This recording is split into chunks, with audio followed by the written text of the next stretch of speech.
मेरे पिताजी धर्मात्मा थे और धर्मात्मा सिर्फ वचन से नहीं थे, नाम से नहीं थे, वो कर्म से धर्मात्मा थे। और उनके अपने नाम से, मेरे पिताजी का नाम मेदिनी प्रसाद था, लेकिन मेदिनी प्रसाद के नाम से उनको लोग नहीं जानते थे। उनको सिर्फ लोग जानते थे महात्मा जी के नाम से। मेरे साथ साथ मेरे सारे बच्चे कठोर परिश्रम किए और आज हम इस मुकाम पर हैं। हमारे 4 बच्चे और 1 बच्ची, सभी उच्च शिक्षा ग्रहण किए। हमारे 3 बच्चे 2 IIT दिल्ली में हैं जो PhD कर रहे हैं, और 1 IIT रोहतक में है जो PhD कर रहे हैं। इसके साथ ही साथ सभी सरकारी सेवा में हैं, अच्छे पद पर कार्यरत हैं। हिम्मत मर्दा मदद खुदा, जो स्वयं हिम्मत करता है ईश्वर उसकी मदद करता है। कभी भी किसी भी परिस्थिति में लोगों को निराश नहीं होना चाहिए। अपनी सोच को हर हाल में पॉजिटिव रखनी चाहिए। जो पॉजिटिव सोच रखते हैं वह शिखर पर पहुंच जाते हैं। कहीं भी नेगेटिव सोचने वाले आगे नहीं बढ़ पाते हैं। हर हाल में परिस्थितियों को अपने अनुकूल बनाना, ढालना, हमारा मेहनत हमको साथ देता है। हम अगर अपनी परिस्थितियों को अपने अनुकूल बना लें, परिस्थिति के अनुकूल हमको नहीं ढलना, बल्कि परिस्थितियों को अपने अनुकूल हमको बनाना है, और तब हम आगे सफल होते हैं। नमस्कार, आप लोग देख रहे हैं केवी स्टूडियो का प्रोग्राम, और मैं सोनी सिंह अभी बिशनपुर चांदनी चौक के आसपास जो मोहल्ला है उसी में अभी बैठी हुई हूँ, और हमारे साथ शशिकांत जी हैं। और आज शशिकांत जी के साथ मुझे यह महसूस हो रहा है कि शायद आज हम लोग मेहनत नहीं किए हैं। अगर मेहनत किए हुए रहते तो इन तक बहुत पहले ही पहुँच गए होते। खैर कोई बात नहीं, देर आए दुरुस्त आए, यह कहावत बहुत अच्छा है।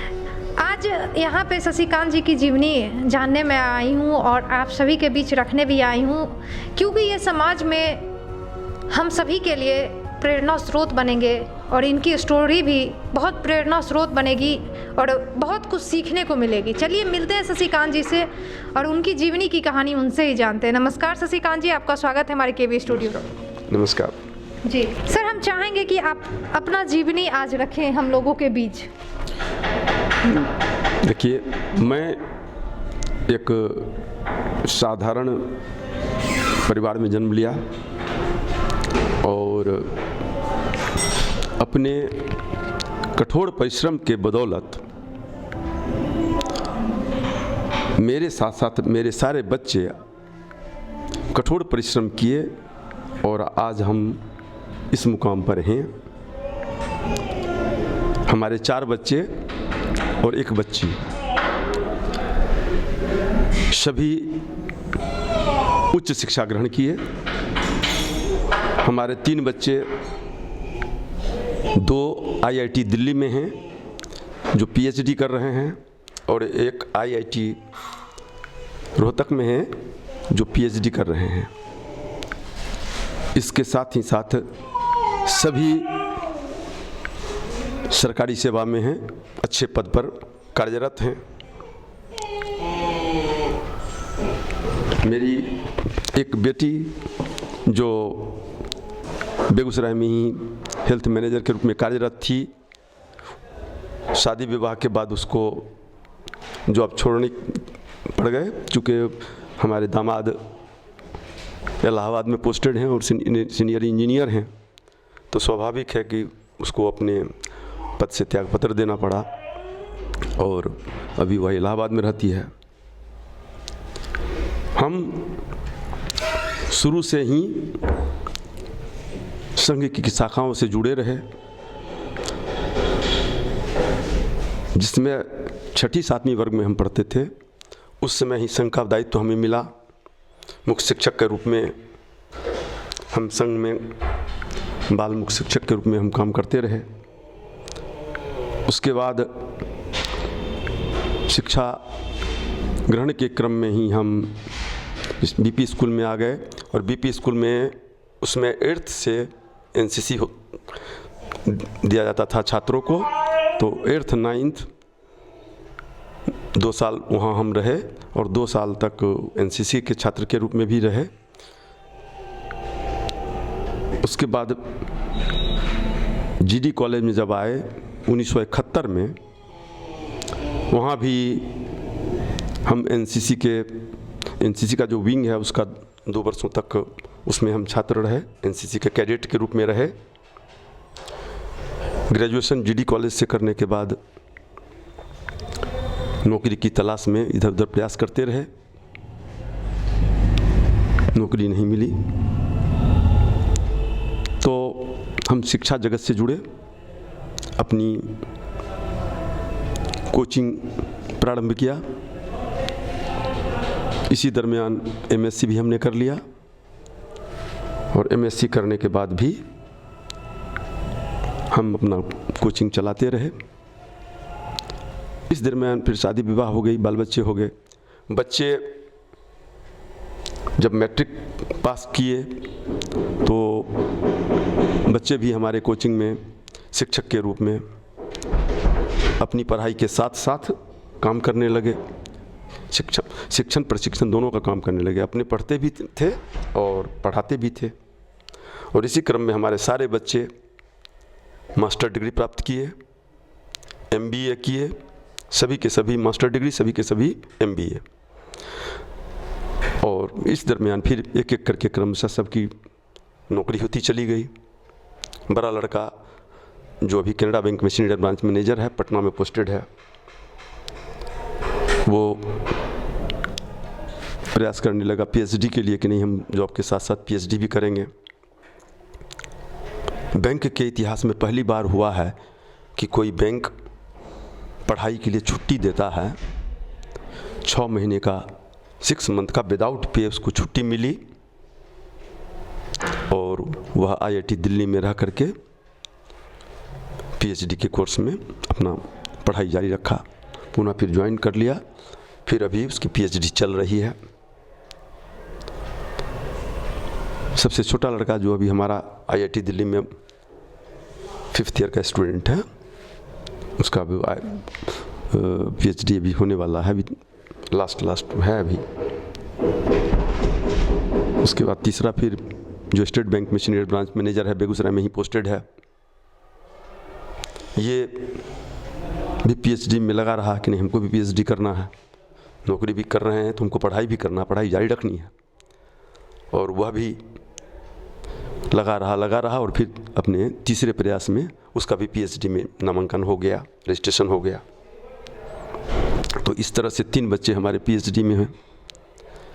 एक लड़का जो अभी बेगूसराय में ही पोस्टेड है और जो पासपोर्ट केंद्र में अधिकारी के रूप में अभी कार्यरत है, रविकांत, वह बच गया। वह भी हिम्मत नहीं हारा और लगातार पीएचडी के लिए लगा हुआ कि हमारा भी रजिस्ट्रेशन पीएचडी में हो जाए और आईआईटी में हो, दूसरे जगह नहीं हो, आईआईटी में ही हमारा पीएचडी हो जाए।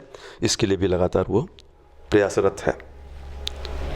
आपके 3 पुत्र थे, 4 पुत्र हैं, जिसमें 3 पुत्र आर्थिक तंगी रहते हुए भी आईआईटी तक आपने पहुंचाया। चलिए, तो बहुत ही काबिले तारीफ़ है। और हम चाहेंगे कि इससे हमारे समाज को क्या संदेश मिलना चाहिए, आप उस संदेश को आज केवी स्टूडियो के माध्यम से दीजिए। देखिए, कहता है कि हिम्मते मर्दा मदद खुदा। जो स्वयं हिम्मत करता है, ईश्वर उसकी मदद करता है। कभी भी किसी भी परिस्थिति में लोगों को निराश नहीं होना चाहिए। अपनी सोच को हर हाल में पॉजिटिव रखनी चाहिए। जो पॉजिटिव सोच रखते हैं वह शिखर पर पहुंच जाते हैं। कहीं भी नेगेटिव सोचने वाले आगे नहीं बढ़ पाते हैं।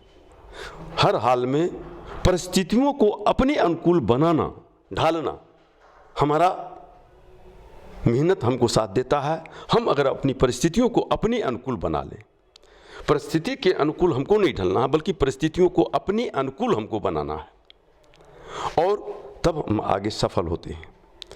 इसीलिए हम तो सबों से आग्रह करेंगे कि आप खूब धन कमा लें, लेकिन अगर आप अपने बच्चों को नहीं बना पाते हैं, पढ़ा पाते हैं, तो आपका सब के सब व्यर्थ चला जाएगा। कहा जाता है कि पूत कपूत तो क्यों धन संचय, पूत सपूत तो क्यों धन संचय।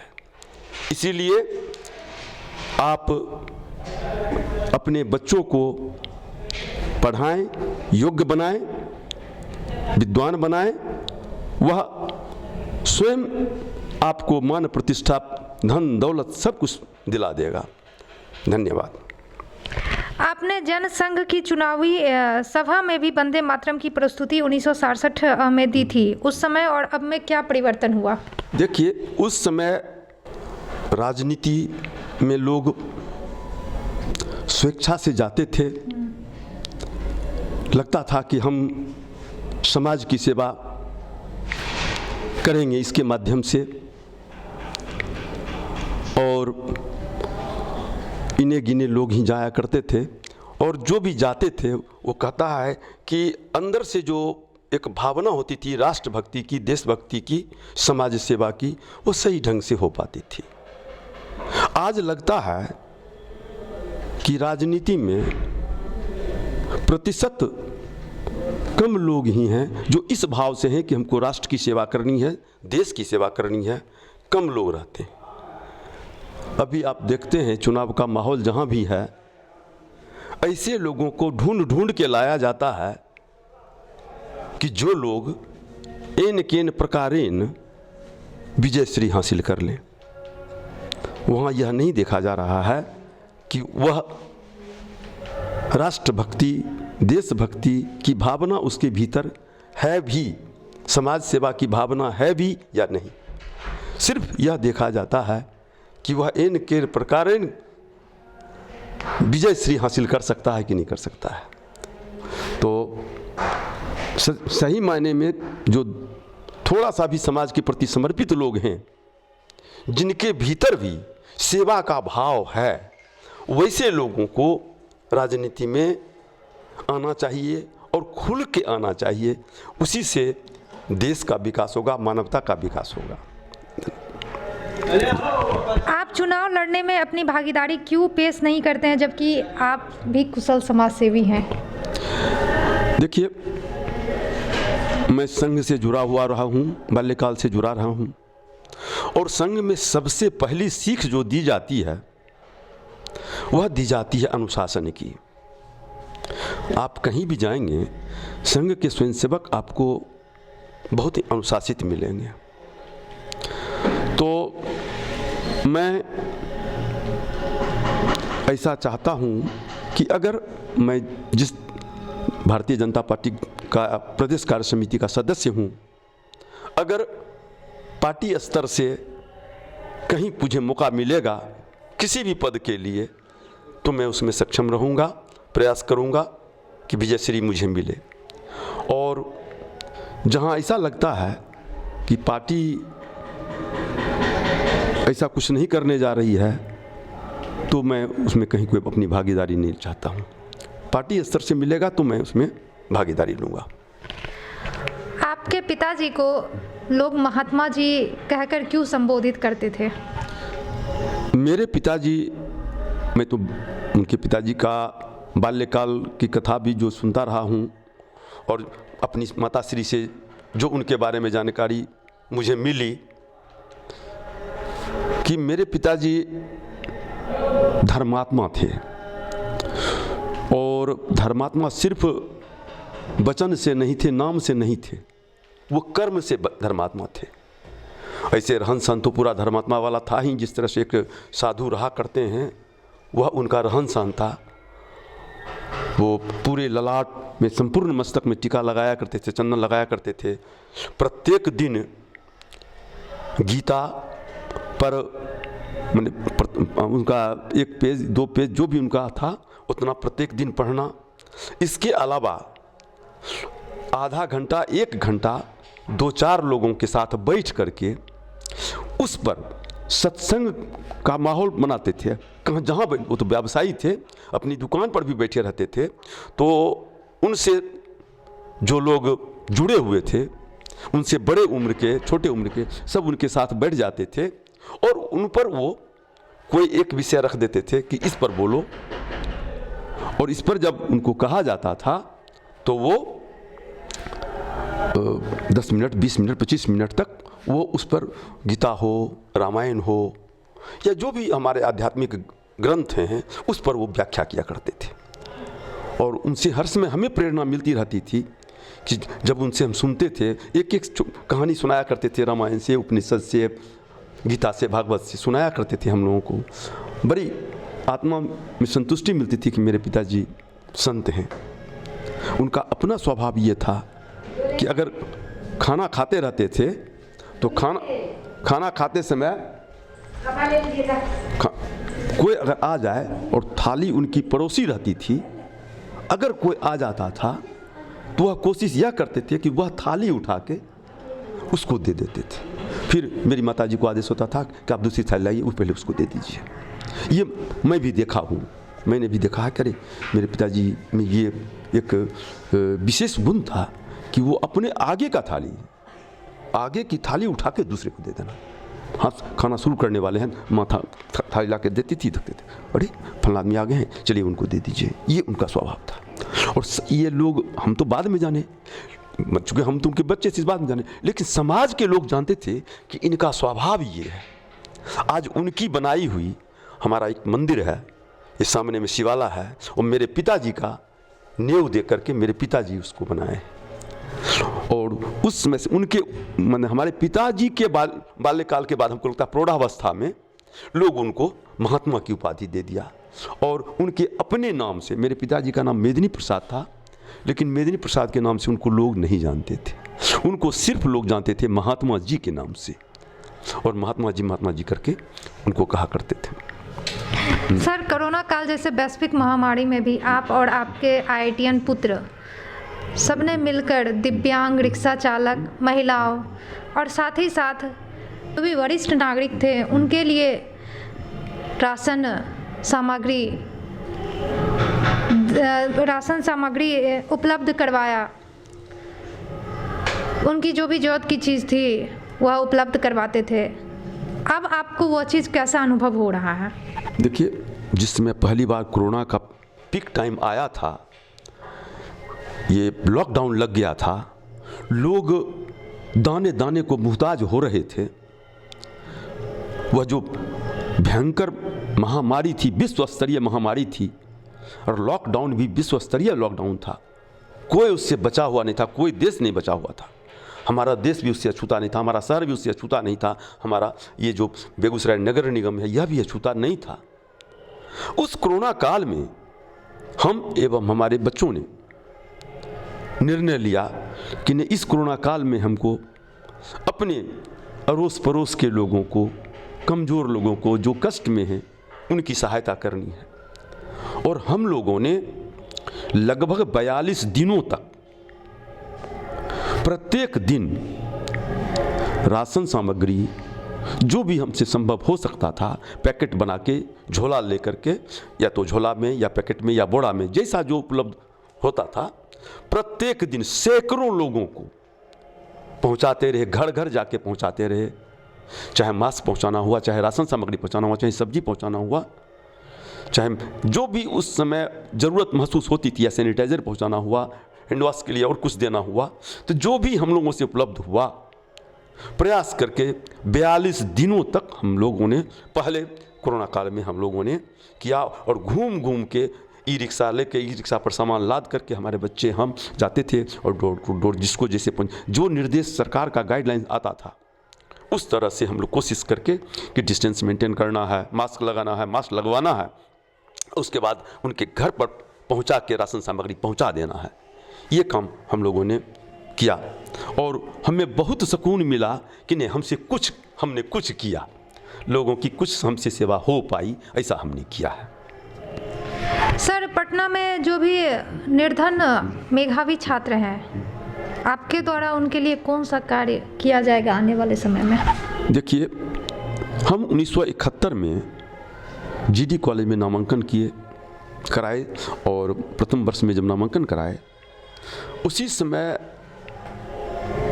हमारे जो मित्र थे, क्लास में थे, उन लोगों की जब बातचीत सुनते थे हम 10 मिनट में आ रहे हैं कि आईए पास करेंगे, आईएससी पास, हम तो आईएससी में पढ़ते थे, आईएससी पास करने के बाद पटना में कोचिंग करेंगे, मेडिकल की कोचिंग करेंगे, इंजीनियरिंग की कोचिंग करेंगे, या ग्रेजुएशन करने के बाद बीपीएससी की कोचिंग करेंगे, यूपीएससी की कोचिंग करेंगे। उसी समय हमारे भीतर ये भाव आया कि हम लोगों का कोई छात्रावास पटना में नहीं है।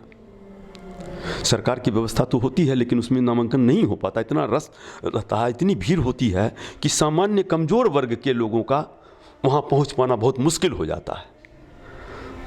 तो हम प्रयास अगर करें तो एक छात्रावास की व्यवस्था पटना में हम बनावें। उस समय पटना से थोड़ा हट करके 8,000 रुपया कट्ठा के दर से ज़मीन मिल रहा था। तो पेपर में एडवर्टीजमेंट आता था, बहुत सारी सोसाइटी जो गृह निर्माण सहयोग समिति थी वह 8,000 रुपये कट्ठा में वो ज़मीन बेचती थी, जिसका एडवर्टीजमेंट हम पेपर में रोज़ देखते थे। तो हमको लगता था कि अगर थोड़ा सा मेहनत किया जाए, थोड़ा सा लोग सहयोग करें तो 2-3 कट्ठा 4 कट्ठा ज़मीन खरीद करके और यहाँ एक छात्रावास की शुरुआत की जा सकती है। हमारा बहुत प्रयास रहा, चूँकि हम तो प्रथम वर्ष, द्वितीय वर्ष, तृतीय वर्ष इस तरह से विद्यार्थी रहे, और हमारा लगातार प्रयास रहा कि पटना में ज़मीन हम सबके सहयोग से खरीद करके उसमें छात्रावास की व्यवस्था करें। लेकिन वो हो नहीं पाया, चूँकि हम भी आर्थिक तंगी से ही गुजरते रहे, इसलिए हमारी सामर्थ्य नहीं थी कि हम कर लें। जब हमको लगा कि हम तो नहीं कर पाए, अब हमारे बच्चे सब सरकारी सेवा में हैं और इनके सहयोग से हम पटना में ये व्यवस्था बना सकते हैं, तब हमने कहा कि नहीं, अब हमारा जो सपना 1971 में हमने देखा था आज 2022 है और वह सपना हमारा पूरा हो सकता है। और हमने संकल्प किया कि बहुत अधिक तो नहीं लेकिन 2-4-10 छात्रों को जो निर्धन हैं, पटना में रहने में सक्षम नहीं हैं, मेधावी हैं, उनके भीतर में उत्साह है कि हम पटना में अगर रहें तो हम ये कोचिंग करके वो कोचिंग करके कहीं न कहीं जॉब पकड़ लेंगे। वैसे छात्रों को हम चाहते हैं कि निःशुल्क रहने की व्यवस्था अपने यहाँ कर दें। चूँकि भोजन तो अपने घर में भी करते ही हैं, और थोड़ा 19, थोड़ा 20, थोड़ा महंगा, थोड़ा सस्ता पटना में भी व्यवस्था वो अपना कर लेंगे। हम रहने की व्यवस्था अगर उनको दे देते हैं तो वो सारा वो बच्चे कर लेंगे, और उस सपना को हम बहुत जल्द साकार करने में लगे हुए हैं। एक और अगले क्वेश्चन की तरफ बढ़ते हैं। आप लोग आर्थिक तंगी से विचलित नहीं रहे, इस बीच अपने पुत्र का लगातार ढाढ़स बढ़ाते रहे, इसे समाज को क्या संदेश देना चाहेंगे? कभी हिम्मत नहीं हारना चाहिए। ये मैं पहले भी कह चुका हूँ कि जो हिम्मत हार जाता है वह सब कुछ हार जाता है। हिम्मत किसी परिस्थिति में भी नहीं हारना चाहिए। कमज़ोर है तो क्या है, आर्थिक तंगी है तो क्या है, अगर आपने ठान लिया है तो आप उस संकल्प को अवश्य पूरा कर लेंगे। बस एक दृढ़ संकल्प की आवश्यकता है। आप दृढ़ संकल्पित हों और आपका लक्ष्य पूरा हो जाएगा, बस। सर, आपने संघ के बारे में बताया, संघ से आपका इतना लगाव क्यों? देखिए, संघ में जो भी गया है और संघ का स्वयंसेवक बना है, उसको आप देख लीजिएगा कि वह कूट कूट के देशभक्ति से भर जाएगा, राष्ट्रभक्ति से भर जाएगा, और उसकी सोच इतनी विकसित हो जाती है कि उसको लगता है वसुधैव कुटुंबकम। वह पूरे संसार में चाहेगा कि ये सब हमारे हैं, सब के लिए हमको कुछ करना है, सभी हमारे बंधु हैं। तो बहुत ये सहोदर बंधु, हम संघ में रोज़ ये प्रार्थना करते हैं कि जो भी लोग भारत में हैं वो हमारे सहोदर बंधु, और वो अगर किसी प्रकार से कष्ट में हैं तो उनके कष्ट को हम कैसे दूर कर सकते हैं, यह भाव जागृत हो जाता है। और वह मेरे भीतर में भी ये भावना कूट कूट के भरी हुई है कि कैसे हम किसी की मदद कर सकते हैं, अगर मुंह से नहीं, हाथ से नहीं, जितना जो चीज़ से संभव हो सकता है उतना हम लोगों की मदद करते हैं। अभी एक छोटा सा मैं कहना तो नहीं चाहिए लेकिन मैं कह देता हूँ, एक बच्ची मेरे पीछे की है, मेरे पीछे में दलित मोहल्ला है, उन लोगों की आर्थिक स्थिति बहुत ही कमज़ोर है। अभी एक बच्ची की शादी है 10 तारीख को, वह बच्ची हमसे आज 4 दिन पूर्व आई कि चाचा जी, मतलब जानते सब हमको हैं, चाचा जी हमको हमारे पापा तो किसी तरह से कर्ज वगैरह लेकर के ऐसे हमारी शादी 10 तारीख को करने जा रहे हैं, लेकिन चाचा जी हमको एक फ्रिज की मन में बहुत लालसा है, एक फ्रिज आप दे देंगे क्या? हम बड़ी असमंजस में पड़ गए। फ्रिज तो बड़ा अमाउंट लगेगा। हम कहे ठीक है बेटा, हम कल बताएंगे। कल गए उसके घर पर, उसकी माँ, उसके पिताजी झट से आकर के, जिसने चादर बिछा लेते, चौकी है तो अरे चौकी जो हम बैठ रहे हैं, बैठ गए। कहे बेटा गई थी हमारे पास ऐसे कहने के लिए, फ्रिज लेके क्या करेगी? तुम पैसा ले लो, तुम्हारे पिताजी को भी शादी में काम आ जाएगा, पैसा ले लो हमसे, हम पैसा दे देंगे तुमको। तो बच्चा आई, कहे नहीं चाचा हमको एगो फ्रिज, माँ बाप तो तुमको किसी तरह शादी कर रहा है, लेकिन फ्रिज की हमको एगो मन में है कि हम एगो फ्रिज हम ले। तो हम उसको कि ठीक है बेटा, तुम्हारी इच्छा है कि फ्रिज ही, तो तुमको हम फ्रिज दे देंगे। और आज सुबह हमने एक फ्रिज खरीद के 12,100 रुपये में उसके दरवाजे पर हम भिजवा दिया है। तो हमको लगा कि बहुत ही सोची हुई कि बड़ा आदमी है। अब हमको लोग बड़ा आदमी पूछते हैं, चूँकि सब पूछते हैं कि ये सारा बेटा इनका अफसर है, तो सब लोग पूछते हैं कि तो बड़ा आदमी है, और याचना लोग करते हैं। जबकि हमारी ऐसी स्थिति नहीं है कि हम किसी को 10,000 20,000 दे दें, वो स्थिति हमारी नहीं है। चूँकि हमारा अपना आमदनी कुछ नहीं, हम तो बच्चों की आमदनी पर रहते हैं, खर्च करते हैं, राजनीति में भी खर्च करते हैं, उन्हीं की आमदनी पर खर्च करते हैं। लेकिन लोगों की उम्मीद हो जाती है कि नहीं, इनका सब लड़का अधिकारी है और ये हम बात रखेंगे तो हमारी याचना करेंगे तो हो सकता है हमारी पूर्ति हो जाए।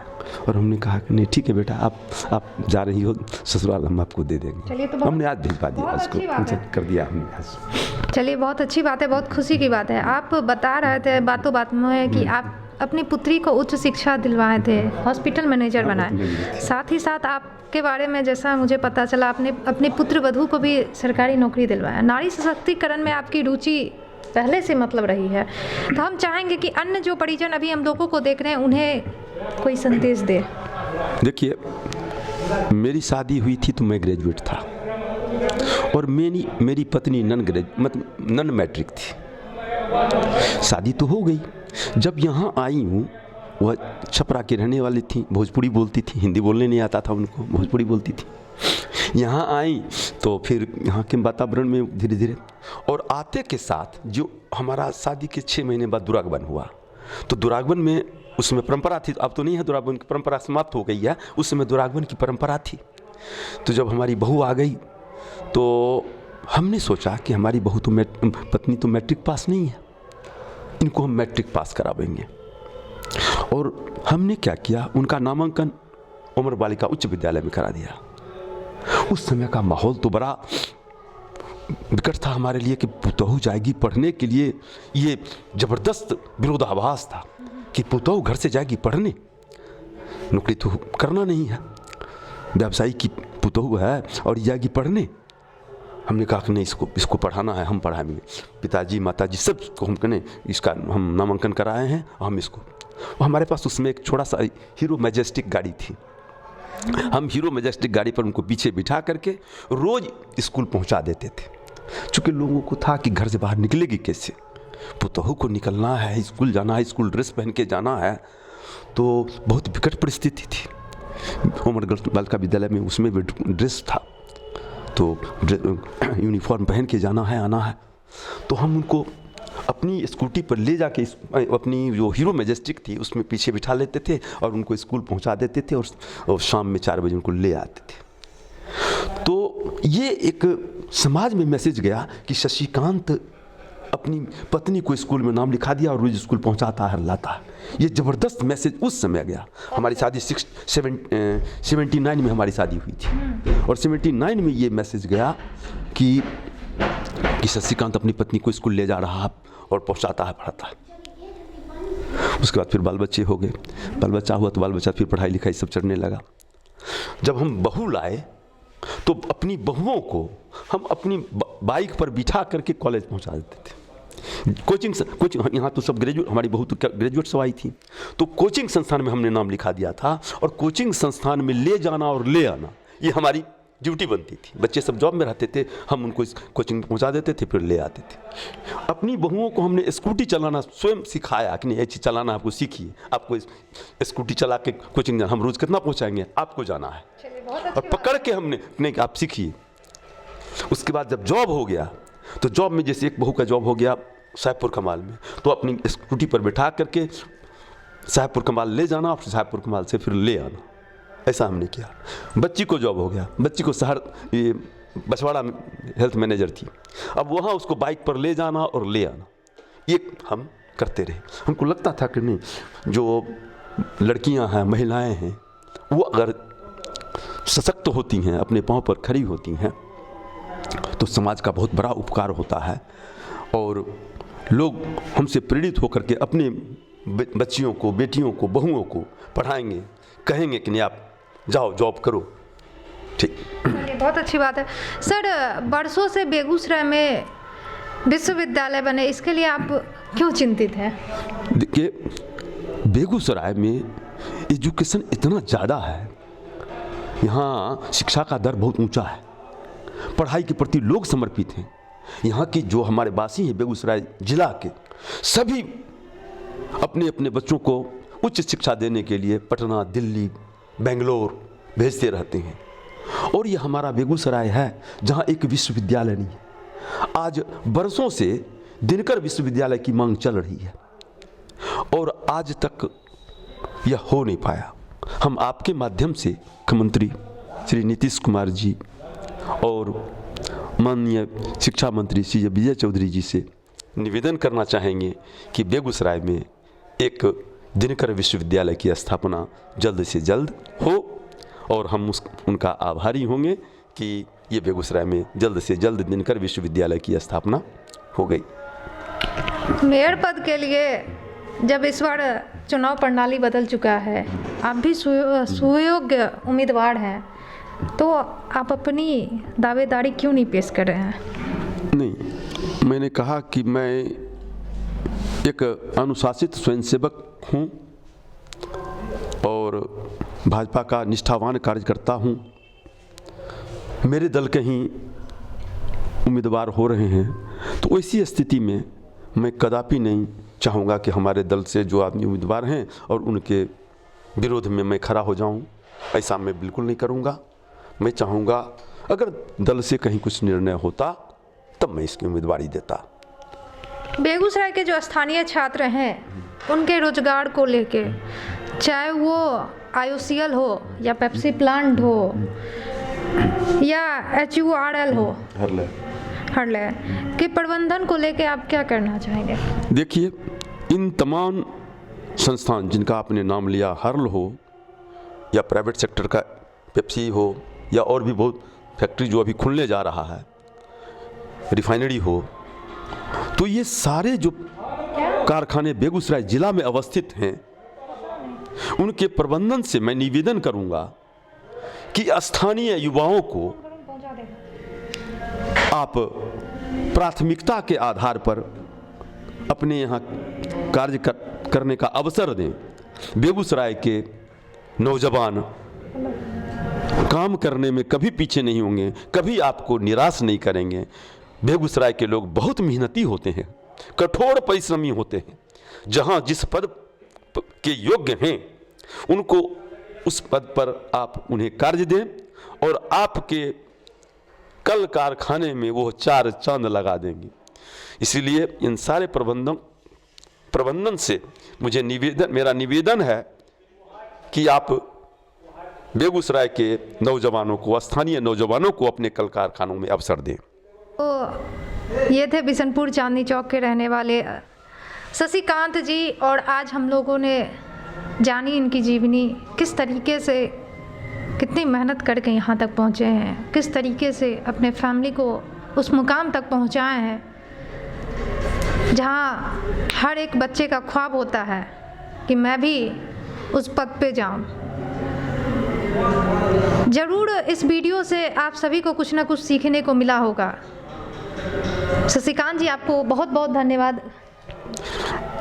धन्यवाद आपको और आदरणीय डॉक्टर रोशन कुमार जी को बहुत बहुत धन्यवाद कि वो एक बेगूसराय की जनता के लिए अपनी आवाज़ जनता के बीच में रखने के लिए अपने यहाँ जो केबी स्टूडियो की स्थापना उन्होंने किया है, इसके लिए उन्होंने तहे दिल से शुक्रिया, बहुत बहुत धन्यवाद।